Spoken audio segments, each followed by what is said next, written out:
3 বছর হয়ে গেল। কালকে ও গেছিল দুর্গাপুর, শ্বশুর আমার ছোট ননদের শ্বশুর ভর্তি ছিল, যে ঘর আসছিল, রাস্তাতে ওকে হত্যা করেছে গুলি করে, নাসি গুলি করেছে। বলছে যে আমি ওকে দুনিয়া থেকে শেষ করে দেবো, আমি সব রাজি করবো, টাকা পয়সা নিতে খাবো। আর আমার স্বামী তো সে করে নাই, ওকে 3 বছর যেমন করেছে, বুঝি বাবদ করেছে। আমার স্বামী ওই টাঙ্কি দিঘির পাড়ে জলে টাঙ্কি করে দিল, মসজিদে সাবমার্সেল করে দিল, লাইট করে দিল, রাস্তা রাস্তা বাগিয়ে দিল, সোলার পুকুর করে দিল। আমার স্বামী এই 3 বছর এসব বাগিয়ে যাচ্ছে, ও চোখে ভালো লাগলো না। আমার স্বামী ট্রেন করে দিয়েছে। আমার স্বামী আবার বলছে নাকি যে মমতা টাকা দেবে, যে মসজিদে গেল। আমার স্বামী 5 ওয়াক্ত নামাজ পড়তো।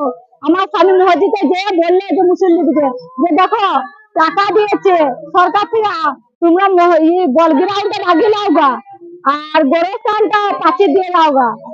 আমার স্বামীর এটা বক্তব্য শুক্রবারই দিয়েছে, আর আমার স্বামীকে কালকে রাতে হত্যা করে দিল।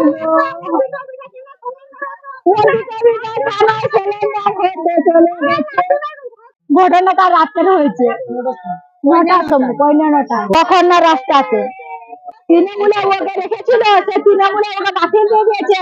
ও 4 চাকা গাড়ি করেছে, 4 চাকা গাড়ি করেছে ও তখন তৃণমূলে থেকে।